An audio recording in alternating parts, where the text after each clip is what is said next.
Hello dear students, हम पढ़ रहे हैं सेकंड ग्रेड के लिए चंद्रधर शर्मा गुलेरी के द्वारा लिखी हुई कहानी उसने कहा था। सबसे पहले हम थोड़ा सा लेखक परिचय देख लेते हैं। चंद्रधर शर्मा गुलेरी का जन्म 7 जुलाई 1883 में हुआ और इनका निधन 12 सितंबर 1922 को हुआ।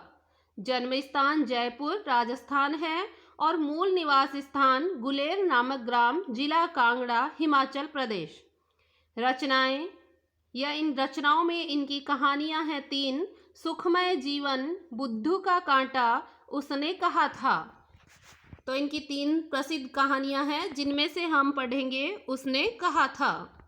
इनके द्वारा लिखे हुए निबंध हैं कछुआ धर्म, मारेसी मोही कुठाव, पुरानी हिंदी, भारतवर्ष, डिंगल, संस्कृत की टिपरारी, देवनाम प्रिय। ये इनके प्रमुख निबंध हैं। अब हम पढ़ते हैं इनके द्वारा लिखी हुई कहानी उसने कहा था। बड़े बड़े शहरों के इक्के गाड़ी वालों की जबान के कोड़ों से जिनकी पीठ छिल गई है और कान पक गए हैं, उनसे हमारी प्रार्थना है कि अमृतसर के बम्बू कार्ट वालों की बोली का मरहम लगाएं। इस लाइन से तात्पर्य है कि बड़े बड़े शहर के इक्के गाड़ी वाले लोग जब अपनी जबान से कोड़ों की तरह है बहुत ही गंदी गाली बकते हैं, बहुत गंदे बोलते हैं, अगर आप उनको सुनकर पक चुके हैं तो आप आइए अमृतसर के बम्बू कार्ट वालों के पास और बम्बू कार्ट वालों की बोली को सुने, वो कितने प्रेम से बोलते हैं। जब बड़े बड़े शहरों की चौड़ी सड़कों पर घोड़े की पीठ चाबुक से धुनते हुए, यानी बड़े बड़े शहरों के लोग घोड़ों की पीठ पर चाबुक जमाते हैं, इक्के वाले कभी घोड़े की नानी से अपना निकट संबंध स्थिर करते हैं, कभी राह चलते पैदलों की आंखों के नहीं होने पर तरस खाते हैं, कभी तो उनके पैरों की अंगुलियों के पोरे को चींथकर अपने ही को सताया हुआ बताते हैं। अभी बता रहे हैं कि बड़े बड़े शहरों के लोग क्या करते हैं, इक्के वाले कभी तो कोई अगर उनके सामने आ गया तो गाली बक देते हैं, जबकि उनके पास बहुत चौड़ी सड़क होती है जाने के लिए। कभी राह चलते लोगों को, पैदल लोगों को अंधा भी बता देते हैं और कभी तो उनके पैरों की उंगलियों के पोरों को चीत कर ही चला जाते हैं और फिर उसके पश्चात खुद को ही सताया हुआ बताते हैं कि हमें आप लोगों ने परेशान कर रखा, और संसार भर की ग्लानि, निराशा और क्षोभ के अवतार बने नाक की सिद्ध में चले जाते हैं। यानी इधर उधर अपनी गाड़ी को हटाते ही नहीं, एकदम सीधे सीधे ही जाते हैं। तब अमृतसर में उनकी बिरादरी वाले तंग चक्करदार गलियों में हर एक लड्डी वाले के लिए ठहर कर सब्र का समुद्र उमड़ा कर तब हम जाते हैं अमृतसर की तरफ। वहाँ तंग यानी सकड़ी सकड़ी चक्करदार गलियां यानी घुमावदार गलियां हैं, उनमें लड्डी वाले जाते हैं तो वो ठहर कर सब्र का समुद्र रख कर बोलते हैं कि उनके सामने कोई आ भी जाए तो कैसे बोलते हैं, बचो खालसा जी, हटो भाई जी, ठहरना भाई जी, आने दो लाला जी, हटो बादशाह, कहते हुए सफ़ेद फेंटों, खच्चरों और बतकों, गन्ने और खोमचे और बहरे वालों के जंगल में से राह ले लेते हैं, खेते हैं, यानी वो जंगल की राह चले जाते हैं। क्या मजाल है कि जी और साहब बिना सुने किसी को हटना पड़े, कि कोई भी जी और साहब बिना सुने तो हटता ही नहीं है। यह बात नहीं कि उनकी जीभ चलती नहीं, पर मीठी छुरी की तरह महीन चलती है, कि जीभ तो उनकी भी चलती है लेकिन वो बड़े प्रेम से व्यंग्य कसते हैं। यदि कोई बुढ़िया बार बार चेतावनी देने पर भी लीक से नहीं हटती तो उनको बचनावली के ये नमूने हैं, यानी उनको बचने के लिए वो क्या क्या कहते हैं। हट जा जीणे जोगिए, हट जा कर्मा वालिए, हट जा पूता प्यारिए, बच जा लंबी वालिए। इन सब का अर्थ क्या है कि तू जीने योग्य है, तू भाग्यों वाली है, पुत्रों की प्यारी है, लंबी उम्र तेरे सामने है, तू क्यों मेरे पहिए के नीचे आना चाहती है, बच जा। ऐसे बम्बू कार्ट वालों के बीच में होकर एक लड़का और एक लड़की चौक की एक दुकान पर आ मिले। अब इनकी प्रेम कहानी शुरू होती है। उसके बालों और इसके ढीले सुतने से जान पड़ता है कि दोनों सिख हैं, कि लड़के के तो बड़े बड़े बाल हैं और लड़की ने ढीला पजामा पहन रखा है, तो उससे पता चल रहा है कि दोनों ही सिख हैं। वह अपने मामा के केश धोने के लिए दही लेने के लिए आया है और यह रसोई घर के लिए बड़ियाँ लेने आई है। बड़ियाँ आप लोग जानते होंगे, बड़ी पापड़ वगैरह जो हमारे घर में सब्जी के लिए काम में लिए जाते हैं। दुकानदार एक परदेसी से गुथ रहा था। दुकानदार एक परदेसी से उलझा हुआ था जो शेर भर गीले पापड़ों की गड्डी को गिने बिना हटता ही नहीं था। वो परदेसी उसकी दुकान पर ही खड़ा रहा और गीले पापड़ की गड्डी को गिन रहा था। इतने में वो लड़की और लड़का सोचते हैं कि हम आपस में बातें क्यों नहीं कर लें। तो पूछता है कि तेरे घर कहाँ है? मगरे में। और तेरे माझे में यहाँ कहाँ रहती है? अतर सिंह की बैठक में। वे मेरे मामा होते हैं। अच्छा, मैं भी मामा के यहाँ आया हूँ। उनका घर गुरु बाजार में है। इतने में दुकानदार निबट जाता है, यानी उस परदेसी को भेजकर उसका हिसाब कर देता है और इनका सौदा देने लगता है। सौदा लेकर दोनों साथ साथ चले। कुछ दूर जाकर लड़के ने मुस्कुराकर पूछा, तेरी कुड़माई हो गई? इस पर लड़की कुछ आंखें चढ़ाकर बोली, धत, कहकर दौड़ गई और लड़का मुंह देखता रह गया। दूसरे तीसरे दिन सब्जी वालों के यहाँ, दूध वालों के यहाँ अकस्मात दोनों मिल जाते। महीना भर यही हाल रहा।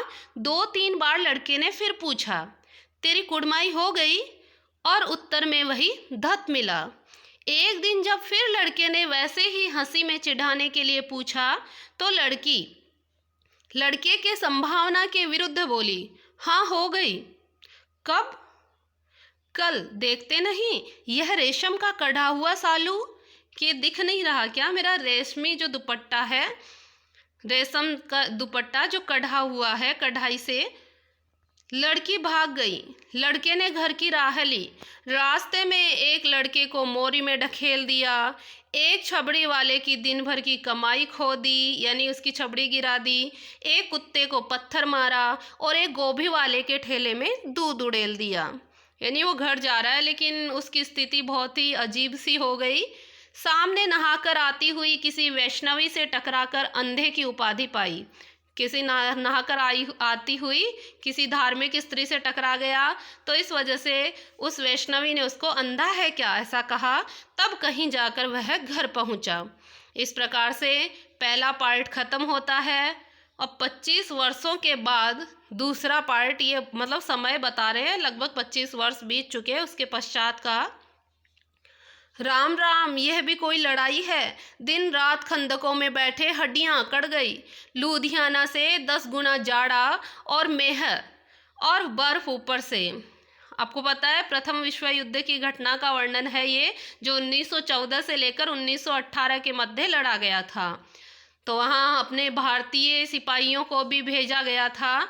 तो ये जर्मनी के युद्ध के संबंध में है कि वो खंदक यानी खाइयों में बैठे हुए हैं और आपस में वार्तालाप कर रहे हैं कि इन खंदकों में बैठे बैठे तो हड्डियां ही अकड़ गई। लुधियाना से 10 गुना तो यहाँ ज़्यादा ठंड पड़ती है, बारिश होती है और बर्फ़ ऊपर से। पिंडलियों तक कीचड़ में धंसे हुए हैं, जमीन तो कहीं दिखती ही नहीं। घंटे 2 घंटे में कान के पर्दे फाड़ने वाले धमाके के साथ सारी खंदक हिल जाती है और 100 गज धरती उछल पड़ती है, यानी धमाके होते हैं। इस गेबी गोली से बचे तो कोई लड़े। नगरकोट का जलजला सुना था। नगरकोट का जलजला यानी भूकंप। नगरकोट के भूकंप के बारे में सुना था। यहाँ तो दिन में 25 जलजले आ जाते हैं। जो कहीं खंदक से बाहर साफा या कुहनी निकल गई तो चटाक से गोली लगती है। न मालूम बेईमान मिट्टी में लेटे हुए हैं या घास की पत्तियों में छिपे हुए हैं। लहना सिंह और 3 दिन हैं। अब लहना सिंह को कह रहा है उसका दोस्त कि अब 3 दिन हैं। 4 तो खंदक में बिता ही दिए, परसों रिलीफ आ जाएगी और फिर हमें 7 दिन की छुट्टी मिल जाएगी। अपने हाथों झटका करेंगे और पेट भर खाकर सो रहेंगे। झटका करना यानी हम बकरे को काटेंगे और अपने पेट को भरेंगे। उसी फिरंगी मैम के बाग में मखमल का सा हरा घास है, फल और दूध की वर्षा कर देती है। लाख कहते हैं लेकिन दाम नहीं लेती। कहती है तुम तो राजा हो, मेरे मुल्क को बचाने के लिए आए हो। 4 दिन तक पलक नहीं झपकी, यानी 4 दिन हो गए लेकिन पलक तक नहीं झपकी। बिना फेरे घोड़ा बिगड़ता है और बिना लड़े सिपाही। लहना सिंह कह रहा है भाई अब कितने दिन हो गए, बिना अगर घोड़े को फिराएंगे नहीं तो घोड़ा बिगड़ जाता है, यानी फिर वो हिलता नहीं है। और अगर सिपाही को लड़ाएंगे नहीं तो फिर सिपाही लड़ाई में रुचि नहीं लेगा। मुझे तो संगीन चढ़ाकर मार्च का हुक्म मिल जाए, फिर 7 जर्मनों को अकेला मारकर नहीं लौटूं तो मुझे दरबार साहब की देहली पर मत्था टेकना नसीब ना हो। पाजी कहीं के कलों के घोड़े संगीन देखते ही मुंह फाड़ देते हैं और पैर पकड़ने लग जाते हैं। यूं अंधेरे में 30-30 मन का गोला फेंकते हैं कि ऐसे तो वो बहुत ही ज़्यादा विभत्स बने हुए हैं, ऐसे तो वो वीर बने हुए हैं। 30-30 मन के गोले रात को तो फेंक देते हैं और दिन में युद्ध में देखते हैं तो पैर पकड़ लेते हैं। उस दिन धावा किया था, 4 मील तक एक भी जर्मन को नहीं छोड़ा था। पीछे जनरल ने हट जाने का कमान दिया, नहीं तो सीधा बर्लिन ही पहुंच जाते। क्यों? सूबेदार हजारा सिंह ने मुस्कुराकर कहा, लड़ाई के मामले जमादार या नायक के चलाए नहीं चलते हैं। बड़े अफसर दूर की सोचते हैं। 300 मील का सामना है, एक तरफ बढ़ गए तो क्या होगा भाई, एक तरफ बढ़ा दिया तो क्या होगा, दूसरी तरफ से आ जाएंगे। इसलिए जो अफसर लोग बड़ी बात सोचते हैं। ये कौन कह रहा है? सूबेदार हजारा सिंह लहना सिंह को कह रहा है। सूबेदार जी सच है, लहना सिंह बोला, पर करे क्या? हड्डियों हड्डियों में तो जाड़ा धस गया है, सूर्य निकलता नहीं और खाई में दोनों तरफ से चंबे की बावलियों के से सोते झर रहे हैं। एक धावा हो जाए तो गर्मी आ जाए। चंबे की बावलियाँ यानी बावड़ियों में जैसे पानी झरता है, झरने झरते हैं, स्रोत सोते यानी स्रोत झरते हैं, वैसे यहाँ पर पानी रिस रिस कर इन खंदक में आ रहा है। उद्यमी उठ, सिगड़ी में कोयले डाल। वजीरा तुम 4 जने बाल्टियां लेकर खाई का पानी बाहर फेंक दो। महासिंह शाम हो गई है, खाई के दरवाजे का पहरा बदल ले। यह कहते हुए सूबेदार सारी खंदक में चक्कर लगाने लगा। वजीरा सिंह पलटन का विदूषक था। विदूषक यानी हंसाने वाला पात्र। तो वजीरा सिंह पलटन का विदूषक था। बाल्टी में गंदला पानी भरकर खाई के बाहर फेंकता हुआ बोला, मैं पाधा बन गया हूँ, करो जर्मनी के बादशाह का तर्पण। इस पर सब खिलखिलाकर हंस पड़े और उदासी के बादल फट गए। लहना सिंह ने दूसरी बाल्टी भरकर उसके हाथ में देकर कहा, अपनी बाड़ी के खरबूजों में पानी दो, ऐसा खाद का पानी पंजाब भर में नहीं मिलेगा। लहना सिंह उसको वापस कह रहा है कि ये पानी है ना, ये तुम भर भर के ले जाओ और अपने खरबूजों में दे देना, क्योंकि ऐसा गंदा पानी वहाँ तो मिलेगा नहीं खाद का। हाँ, देश क्या है, स्वर्ग है। मैं तो लड़ाई के बाद सरकार से 10 धूमा यानी जैसे हमारे बीघा वगैरह होती है वैसे जमीन यहाँ मांग लूँगा और फलों के बूटे लगाऊंगा। लाडी होरा को भी यहाँ बुला लोगे, या वही दूध पिलाने वाली फिरंगी मैम? चुप कर, यहाँ वालों को शर्म नहीं। देश देश की चाल है।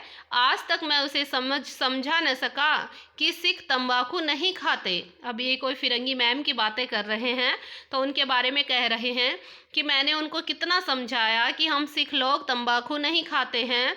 वह सिगरेट देने में हट करती रहती है, होठों में लगाना चाहती है और मैं पीछे हटता हूँ तो समझती है कि राजा बुरा मान गया, अब मेरे मुल्क के लिए लड़ेगा नहीं।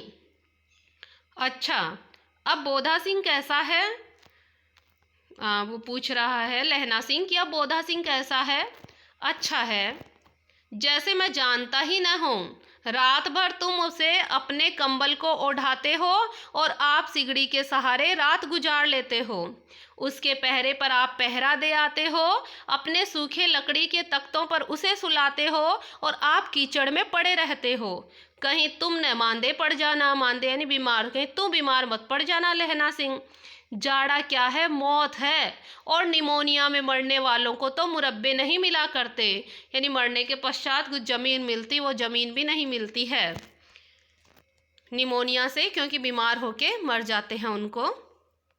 मुरब्बे होते हैं जो सिपाही युद्ध में मारे जाते हैं, उनको मिलने वाली ज़मीन।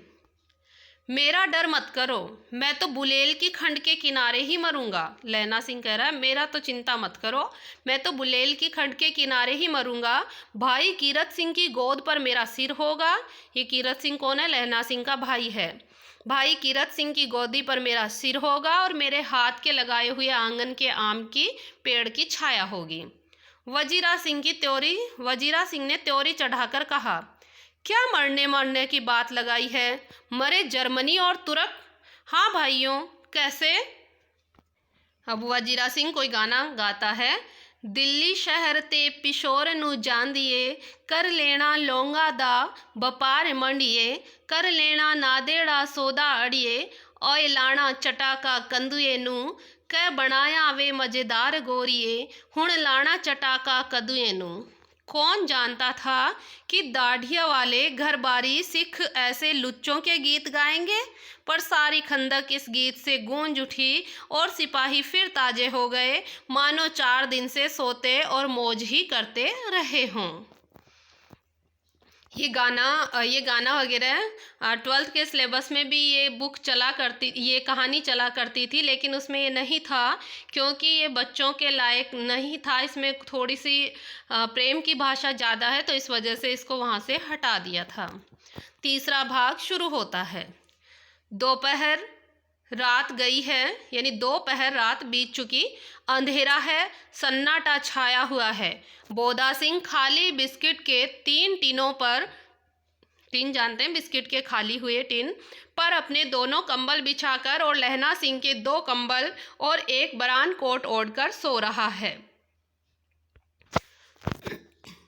लहना सिंह पहरे पर खड़ा हुआ है, एक आंख खाई के मुंह पर है और एक बोधा सिंह के दुबले शरीर पर।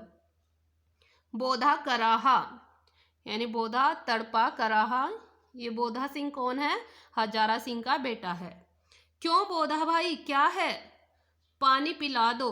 लहना सिंह ने कटोरा उसके मुंह से लगाकर पूछा। कहो कैसे हो? पानी पीकर बोधा बोला, कंपी छूट रही है, रोम रोम में तार दौड़ रहे हैं, दांत बज रहे हैं कि बहुत अधिक ठंड लग रही है। बोधा सिंह लहना को कहता है। लहना कहता है, अच्छा मेरी जर्सी पहन लो। बोधा सिंह कहता है, और तुम? लहना कहता है, मेरे पास सिगड़ी है और मुझे गर्मी लगती है, पसीना आ रहा है। बोधा सिंह कहता है, ना मैं नहीं पहनता, 4 दिन से तुम मेरे लिए। बीच में ही लहना सिंह कहता है, हाँ याद आई, मेरे पास दूसरी गर्म जर्सी और है, आज सवेरे ही आई है, विलायत से बुन कर भेज रही है मेमे, गुरु उनका भला करें। यो कहकर लहना अपना कोट उतारकर जर्सी उतारने लगा। बोधा सिंह कहता है, सच कहते हो? लहना कहता है, और नहीं क्या झूठ कह रहा हूँ? यों कहकर नहीं करते बोधा को उसने जबरदस्ती जर्सी पहना दी, यानी नहीं करते हुए बोधा को अपनी जर्सी पहना दी। और आप खाकी कोट और जींस का कुर्ता पहनकर कुर्ता भर पहनकर पहरे पर आकर खड़ा हुआ। मेम की जर्सी की कथा केवल कथा थी, यानी कोई जर्सी वर्सी उसके पास नहीं थी। आधा घंटा बीता, इतने में खाई के मुंह से आवाज आई, सूबेदार हजारा सिंह। कौन? लपटन साहब, हुकुम हुजूर। कहकर सूबेदार तनकर फौजी सलाम करके सामने हुआ कि ऐसा लपटन यानी लेफ्टिनेंट, कि कौन? लपटन साहब। ऐसा कहते हुए सूबेदार हजारा सिंह उनके सामने सलाम किया। तब वो लपटन साहब कहते हैं, देखो इसी समय धावा करना होगा। मील भर की दूरी पर पूरब के कोने में एक जर्मनियों की खाई है, उसमें 50 से ज़्यादा जर्मन नहीं हैं। इन पेड़ों के नीचे 2 खेत काटकर रास्ता जाता है, 3-4 घुमाव हैं, जहाँ मोड़ है वहाँ 15 जवान खड़ा करके आया हूँ। तुम यहाँ 10 आदमी छोड़कर सबको अपने साथ ले जाओ और उनसे जाकर मिल लो। खंदक छीनकर वहीं, जब तक दूसरा हुक्म नहीं मिले वहीं पर डटे रहना, हम यहाँ रहेंगे। लेफ्टिनेंट उनको लपटन साहब कह रहे हैं कि तुम तो जाओ यहाँ से, थोड़ी दूरी पर दूसरी एक खंदक है, वहाँ पर जर्मनी लोग छुपे हुए हैं, तुम वहाँ चले जाओ और यहाँ पर केवल 10 आदमियों को छोड़ दो। जो हुक्म। चुपचाप सब तैयार हो गए। बोधा भी कंबल उतारकर चलने लगा। तब लहना सिंह ने उसे रोका। लहना सिंह आगे हुआ तो बोधा के बाप सूबेदार ने उंगली से बोधा की ओर इशारा किया कि तुम मत जा। लहना सिंह समझकर चुप हो गया। पीछे 10 आदमी कौन रहे, इस पर बड़ी हुज्जत हुई कि भाई कौन रुकेगा 10 आदमी। ये बात लेकर तू मैं उनमें हुई। कोई रहना नहीं चाहता था, यानी सब लोग जाना चाहते थे। समझा बुझाकर सूबेदार ने मार्च किया, यानी सूबेदार ने उधर की ओर कूच किया। लेफ्टिनेंट साहब लहना की सिगड़ी के पास मुंह फेर कर खड़े हो गए और जेब से सिगरेट निकालकर सुलगाने लगे। 10 मिनट बाद उन्होंने लहना की ओर हाथ बढ़ाकर कहा, लो तुम भी पियो। उस लेफ्टिनेंट ने लहना सिंह को कहा कि लो तुम भी सिगरेट पियो। कुछ याद आया आपको? पीछे हमने अभी पढ़ा है कि सिख लोग तंबाकू नहीं खाते थे। आंख मारते मारते लहना सब समझ गया। मुंह का भाव छिपाकर बोला, लाओ साहब। हाथ आगे करते ही उसने सिगड़ी के उजाले में साहब का मुंह भी देख लिया। बाल देखे तब तो उसका माथा ठनका। लेफ्टिनेंट साहब के पट्टियों वाले बाल एक दिन में ही कहाँ उड़ गए, और उनकी जगह कैदियों के से कटे हुए बाल कहाँ से आ गए? शायद साहब शराब पिए हुए हैं और उन्हें बाल कटवाने का मौका मिल गया है। लहना सिंह ने जांचना चाहा। लेफ्टिनेंट साहब 5 वर्ष से उनकी रेजिमेंट में थे, यानी 5 साल से लहना सिंह उनके साथ ही रह रहा था। तब लहना सिंह ने उनकी जांच करनी चाहिए कि क्या ये सच में लेफ्टिनेंट साहब ही हैं क्या। तो लहना सिंह कहता है, क्यों साहब, हम लोग हिंदुस्तान कब जाएंगे? तब लेफ्टिनेंट कहता है, लड़ाई खत्म होने पर। क्यों, क्या ये देश पसंद नहीं है? नहीं साहब, शिकार के वे मजे यहाँ कहाँ। याद है पारसाल नकली लड़ाई के पीछे हम आप जगाधरी जिले में शिकार करने गए थे। तब लेफ्टिनेंट साहब कहता है, हाँ हाँ वहीं, जब आप खोते पर सवार थे। और तब लहना सिंह लेफ्टिनेंट को और कह रहा है कि वहीं जब आप खोते पर सवार थे, खोते यानी गधे पर, और आपका खानसामा अब्दुल्ला रास्ते के एक मंदिर में जल चढ़ाने के लिए रुक गया था। बेशक पाजी कहीं का, सामने से वह नीलगाय निकली कि ऐसी बड़ी मैंने कभी नहीं देखी थी, और आपकी एक गोली कंधे में लगी और पुट्ठे में से बाहर निकली। ऐसे अफसर के साथ शिकार खेलने का मजा है। क्यों साहब, शिमले से तैयार होकर उस नीलगाय का सिर आ गया था ना। आपने कहा था रेजिमेंट की मेस में लगाएंगे। हाँ, पर मैंने वह विलायत भेज दिया। ऐसे बड़े बड़े सींग 2-2 फुट के तो होंगे ही। तब वो लेफ्टिनेंट साहब कहते हैं, हाँ लहना सिंह 2 फुट 4 इंच के थे। तुमने सिगरेट नहीं पिया?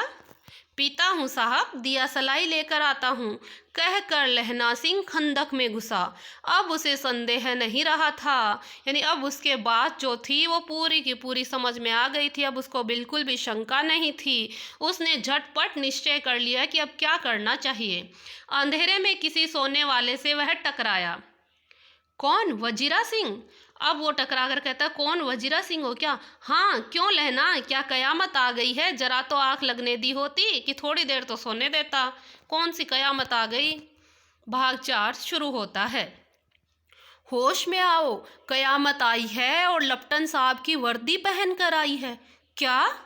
लेफ्टिनेंट साहब या तो मारे गए हैं या कैद हो गए हैं। उनकी वर्दी पहनकर यह कोई जर्मन आया है। सूबेदार ने इसका मुंह नहीं देखा, मैंने देखा और बातें की है। सोहरा साफ उर्दू बोलता है, पर किताबी उर्दू, कि बोल तो उर्दू ही रहा है लेकिन किताब वाली उर्दू बोल रहा है, और मुझे पीने को सिगरेट और दे रहा है। तो अब वजीरा सिंह कहते हैं, तो अब क्या करें? अब मारे गए, धोखा है। सूबेदार हो रहा कीचड़ में चक्कर काटते फिरेंगे और यहाँ खाई पर धावा हो जाएगा। उठो, एक काम करो, पलटन के पैरों के निशान देखते देखते दौड़ जाओ, अभी बहुत दूर नहीं गए होंगे। वजीरा को लहना सिंह कह रहा है कि तुम उनके पीछे पीछे जाओ सूबेदार के। सूबेदार से कहो एकदम वापस लौट आए। खंदक की बात बिल्कुल झूठ है, चले जाओ, खंदक के पीछे से निकल जाओ, पत्ता तक नहीं खड़के, देर मत करो। तो फिर वजीरा कहता है, हुक्म तो यह है कि यहीं लहना सिंह को गुस्सा आता है, कहता है ऐसी तैसी हुक्म की, मेरा हुक्म, जमादार लहना सिंह जो इस वक्त यहाँ सबसे बड़ा अफसर है उसका हुक्म है। मैं लपटन साहब की खबर लेता हूँ कि तू तो जा और मैं लपटन साहब को देखता हूँ। पर यहाँ तो तुम 8 ही हो। वजीरा कह रहे तुम तो केवल 8 ही बचे हो। 8 नहीं 10 लाख। 8 कैसे बचे आपको पता हो तो? 8 सोचो, एक बार सोच के बताओ। अगर आप कहानी को ढंग से पढ़ रहे हो तो तुम पक्का समझ गए होंगे कि 8 कैसे बचे, क्योंकि सूबेदार ने उनको वहाँ 10 को छोड़ा था। 10 में कौन था? एक लपटन साहब था, तो लपटन साहब तो जर्मनी निकल गया, तो एक उसको हटा दो। और वजीरा को भेज रहा है लहना सिंह सूबेदार के पीछे पीछे, तो वजीरा को हटा दो। तो पीछे कितने बचे? 8 बचे हैं। 8 नहीं 10 लाख। एक एक अकालिया सिख 1.25 लाख के बराबर होता है। चले जाओ। लौट कर खाई के मुहाने पर लहना सिंह दीवार से चिपक गया। उसने देखा कि लपटन साहब ने जेब से बेल के बराबर 3 गोले निकाले। बेल एक फल के बराबर 3 गोले निकाले हैं, अर्थात वो बम थे। तीनों को जगह जगह खंदक की दीवारों में घुसेड़ दिया और तीनों में एक तार सा बांध दिया। तार के आगे सूत की एक गुत्थी थी जिसे सिगड़ी के पास रखा। बाहर की तरफ जाकर एक दिया सलाई जलाकर गुत्थी पर रखने ही वाला था कि बिजली की तरह दोनों हाथों से उल्टी बंदूक को उठाकर लहना सिंह ने साहब की कोहनी पर तान कर दे मारा। धमाके के साथ साहब के हाथ से दिया सलाई गिर पड़ी। लहना सिंह ने एक कुंदा साहब की गर्दन पर मारा और साहब ने कहा ओ मीन गॉड कहते हुए चित्त हो गए, यानी उन्होंने गाली बकी और वो चित्त हो गए, यानी बेहोश हो गए। लहना सिंह ने तीनों गोले बीन कर खंदक के बाहर फेंके और साहब को घसीट कर सिगड़ी के पास लिटाए। यहाँ पर आँख नहीं है, ओ है। सिगड़ी के पास लिटाया। जेबों की तलाशी ली। 3-4 लिफाफे और एक डायरी निकालकर उन्हें अपनी जेब के हवाले कर लिया। साहब की मूर्छा हटी, यानी साहब की बेहोशी टूटी। लहना सिंह हंसकर बोला, क्यों लपटन साहब, मिजाज कैसा है, यानी तुम्हारी तबीयत कैसी है? आज मैंने बहुत सी बातें सीखी है। यह सीखा कि सिख लोग सिगरेट पीते हैं। यह सीखा कि जगाधरी के जिले में नील गायें होती है और उनके 2 फुट 4 इंच के सींग और होते हैं। यह भी सीखा कि मुसलमान खानसामा मूर्तियों पर जल भी चढ़ाते हैं और लपटन साहब खोते पर चढ़ते हैं। पर यह तो कहो कि ऐसी साफ उर्दू कहाँ से सीख आए? हमारे लपटन साहब तो बिना डेम के 5 लफ्ज भी नहीं बोल सकते हैं। लहना ने पतलून की जेबों की तलाशी नहीं ली थी। लहना चूक गया, उसने उसके पतलून की जेब की तलाशी नहीं ली। साहब ने मानो जाड़े से बचने के लिए दोनों हाथ अपनी जेबों में डाले।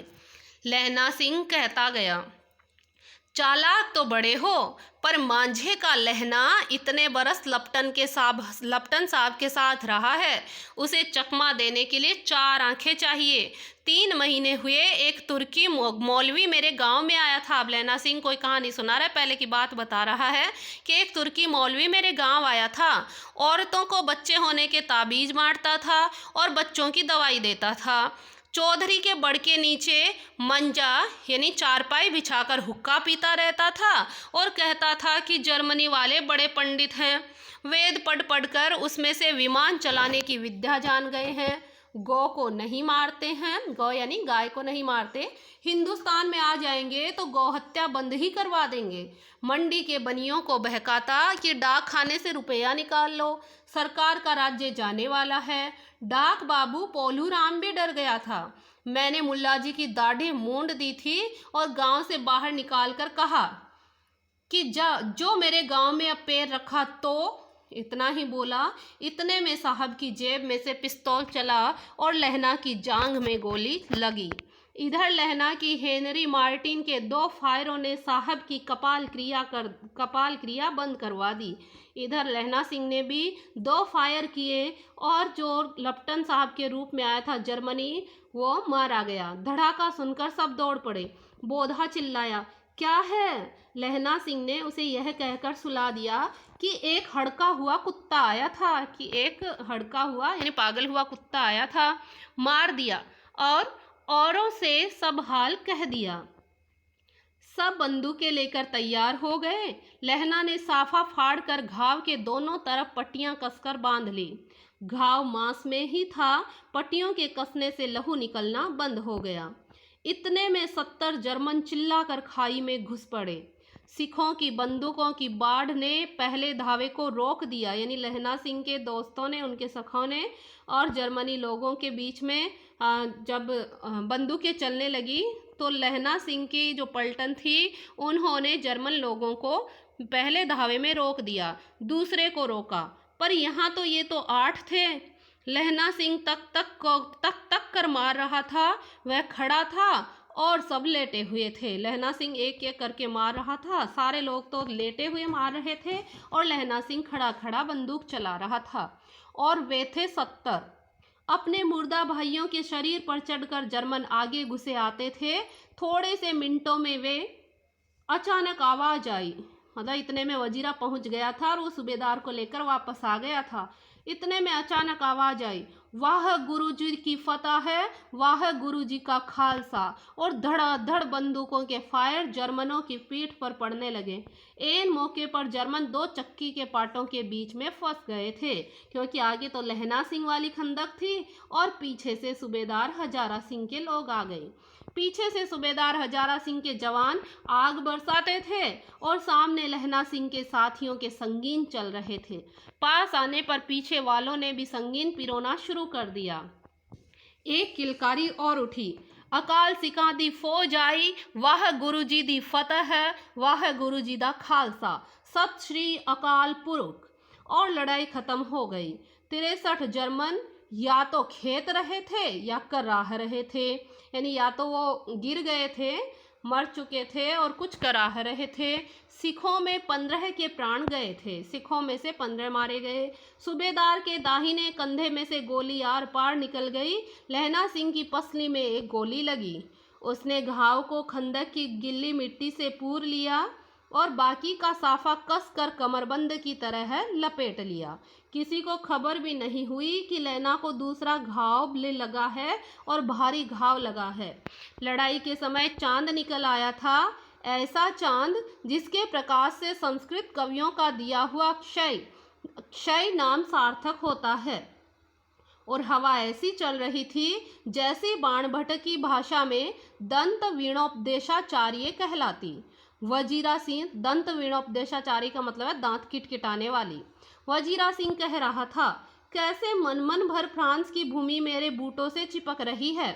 जब मैं दौड़ा दौड़ा सूबेदार के पीछे गया था, सूबेदार लहना सिंह से सारा हाल सुन और कागजात पाकर वे उसकी तुरंत बुद्धि को सराह रहे थे और कह रहे थे कि तू नहीं होता तो आज सब मारे जाते। इस लड़ाई की आवाज़ 3 मील दाहिनी ओर की खाई वालों ने भी सुन ली थी। उन्होंने पीछे टेलीफोन कर दिया था। वहां से झटपट दो डॉक्टर और 2 बीमारों को ले जाने वाली गाड़ियां आई, जो कोई 1.5 घंटे के अंदर अंदर आ पहुंची। फील्ड अस्पताल नज़दीक ही था। सुबह होते होते वहां पहुंच जाएंगे, इसलिए मामूली पट्टी बांधकर एक गाड़ी में घायलों को लिटाया गया और दूसरी गाड़ी में लाशें रखी गई। सूबेदार ने लहना सिंह की जांघ में पट्टी बंधवानी चाही, पर उसने यह कहकर टाल दिया कि थोड़ा घाव है, सवेरे देखा जाएगा। बोधा सिंह ज्वर में बर्रा रहा था, यानी बोधा सिंह है वो बुखार में बोल रहा था। वह गाड़ी में लिटाया गया। लहना को छोड़कर सूबेदार जाते नहीं थे। सूबेदार ने कहा, भाई मैं तुझे छोड़ के नहीं जाऊंगा। यह देख लहना ने कहा, तुम्हें बोधा की कसम और सूबेदारनी जी की सौगंध है जो इस गाड़ी में नहीं चले जाओ। लहना सिंह कह रहा है कि तुम चले जाओ, तुम्हें बोधा यानी तुम्हारे पुत्र की कसम है और सूबेदारनी यानी तुम्हारी पत्नी की सौगंध है। और तुम, सूबेदार ने कहा, और तुम क्या करोगे? मेरे लिए वहां पहुंचकर गाड़ी भेज देना, और जर्मन मुर्दों के लिए भी तो गाड़ियां आती होंगी। मेरा हाल ज़्यादा बुरा नहीं है, देखते नहीं मैं तो खड़ा हूँ। वजीरा मेरे पास ही तो है। वजीरा उसके पास रुक जाता है।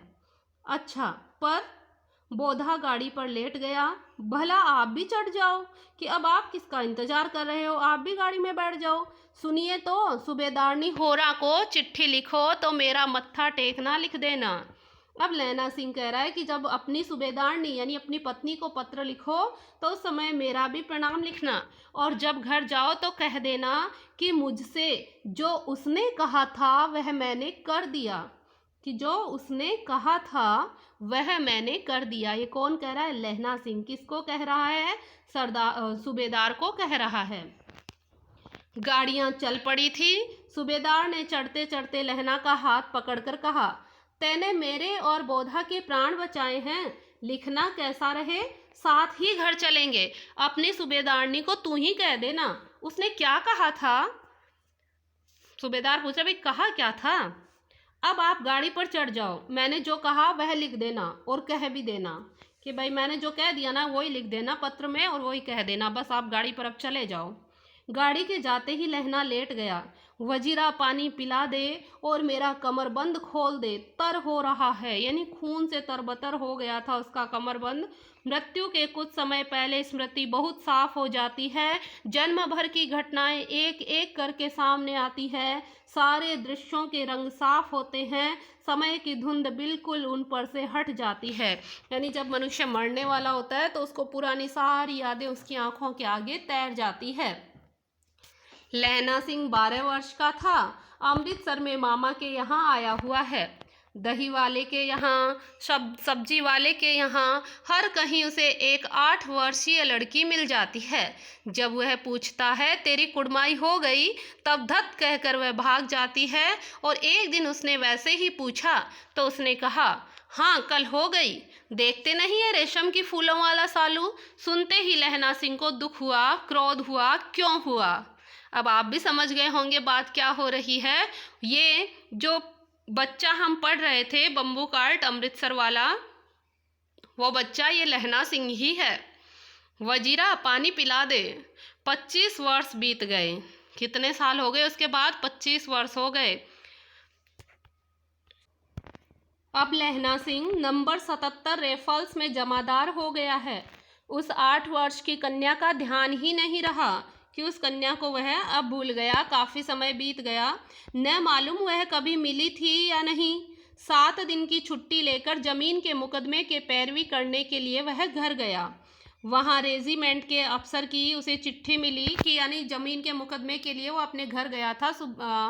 तब उसे लहना सिंह अपने घर गया था जब उसे 7 दिन की छुट्टी मिली थी। वहाँ रेजिमेंट के अफसर की चिट्ठी मिली कि फौज लाम पर जाती है, यानी फौज अब जा रही है युद्ध के लिए, फौरन चले आओ। साथ ही सूबेदार हजारा सिंह की भी चिट्ठी मिली कि मैं और बोधा सिंह भी लाम पर जाते हैं, लौटते हुए हमारे घर होते जाना, साथ ही चलेंगे। सूबेदार का गांव रास्ते में पड़ता था और सूबेदार उसे बहुत चाहता भी था। लहना सिंह सूबेदार के यहाँ पहुँचा। जब चलने लगे तब सूबेदार बेड़े में से निकलकर आया, यानी जो उनका घर था उसमें से निकलकर आया और बोला, लहना तुम्हें सूबेदारनी तुमको जानती है, तुम्हें बुलाती है, जा मिला। लहना सिंह भीतर पहुँचा। सूबेदारनी मुझे जानती है? कब से? रेजिमेंट के क्वार्टरों में मैं तो कभी सूबेदार के घर के लोग रहे ही नहीं। वो सोच रहे हैं भाई सूबेदार के घर के लोगों से तो मैं कभी मिला भी नहीं, वो लोग तो यहाँ रहे भी नहीं। दरवाजे पर मतलब रेजिमेंट के क्वार्टर में तो कभी सूबेदार के घर के लोग रहे ही नहीं थे। दरवाजे पर जाकर मत्था टेकना कहा, कि दरवाजे पर जाकर उसने प्रणाम कहा। आशीष सुनी। लहना सिंह चुप था। सूबेदारनी ने कहा, मुझे पहचाना? लहना सिंह ने कहा, नहीं। सूबेदारनी ने कहा, तेरी कुड़माई हो गई। धत कल हो गई। देखते नहीं रेशमी बूटों वाला सालू अमृतसर में। भावों की टकराहट से मूर्छा खुली, करवट बदली, पसली का घाव बह निकला। वजीरा पानी पिला, उसने कहा था। स्वप्न चल रहा था। सूबेदारनी कह रही है, मैंने तेरे को आते ही पहचान लिया। एक काम कहती हूँ, मेरे तो भाग फूट गए। सरकार ने बहादुरी का खिताब दिया है, लायलपुर में ज़मीन भी दी है। आज नमक हलाली का मौका आया है, पर सरकार ने हम तीमियों की एक घंघरी या पलटन क्यों नहीं बना दी, जो मैं भी सूबेदार जी के साथ ही चली जाती। एक ही तो बेटा है, फौज में भर्ती हुए उसे एक ही बरस हुआ है। उसके पीछे 4 और हुए थे, पर एक भी नहीं जिया। सूबेदारनी रोने लगी। अब दोनों जाते हैं मेरे भाग। दोनों कौन जाते हैं? बौदा सिंह और सूबेदार हजारा सिंह, अर्थात सूबेदारनी का पति और उसका पुत्र। मेरे भाग, तुम्हें याद है एक दिन तांगे वाले का घोड़ा दही वाले की दुकान के पास बिगड़ गया था। तुमने उस दिन मेरे प्राण बचाए थे। आप घोड़ों की लात में चले गए थे और मुझे उठाकर दुकान के तख्ते पर खड़ा कर दिया था। ऐसे ही इन दोनों को बचाना, यह मेरी भिक्षा है। तुम्हारे आगे आंचल पसारती हूँ। रोती रोती सूबेदारनी ओबरी में चली गई, यानी भीतर के कमरे में चली गई। लहना भी आंसू पोंछता हुआ बाहर आ गया। वजीरा, पानी पिला, उसने कहा था। लहना का सिर अपनी गोद में रखे वजीरा सिंह बैठा है। जब जब मांगता है तब पानी पिला देता है। आधे घंटे तक लहना चुप रहा, फिर बोला, कौन? कीरत सिंह वजीरा की गोद में सोया हुआ है। लेकिन आपको याद हो तो पीछे उसने कहा था कि मैं वहाँ मरूंगा जहाँ मेरा सिर मेरे भाई कीरत सिंह की गोद में होगा। वजीरा ने कुछ समझकर कहा, हाँ भैया, मुझे और ऊंचा कर ले, अपने पट पर मेरा सिर रख ले, यानी अपनी जंघा पर मेरा सिर रख ले। वजीरा ने वैसे ही किया। हाँ, अब ठीक है, पानी पिला दे। बस अब के हाड़ में यह आम खूब फलेगा। उसने कहा था कि मैं आम के पेड़ के नीचे मरूंगा, तो कह रहा है कि अब की बार ये आम खूब फलेगा। चाचा भतीजा दोनों यहीं बैठकर आम खाना, यानी उसका लहना सिंह का पुत्र और उसका चाचा कौन? कीरत सिंह, दोनों यहीं बैठकर आम खाना। जितना बड़ा तेरा भतीजा है उतना ही ये आम है। जिस महीने उसका जन्म हुआ था उसी महीने मैंने इसे लगाया था। वजीरा सिंह के आंसू टप टप टपक रहे थे। कुछ दिन पीछे लोगों ने अखबारों में पढ़ा कि फ्रांस और बेल्जियम की 67वीं सूची मैदानों में घावों से मरा। नंबर 77 सिख राइफल जमादार लहना सिंह, यानी जमादार लहना सिंह की मृत्यु हो जाती है।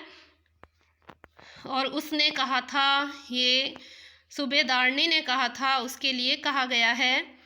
आपको कहानी अच्छी लगी होगी। इसकी मैं इम्पोर्टेंट लाइनों को लिखूंगी और महत्वपूर्ण बिंदु आप तक पहुंचा दिए जाएंगे। अगर आपको कहानी अच्छी लगी हो तो कमेंट बॉक्स में अपनी राय ज़रूर लिखना। Thank you.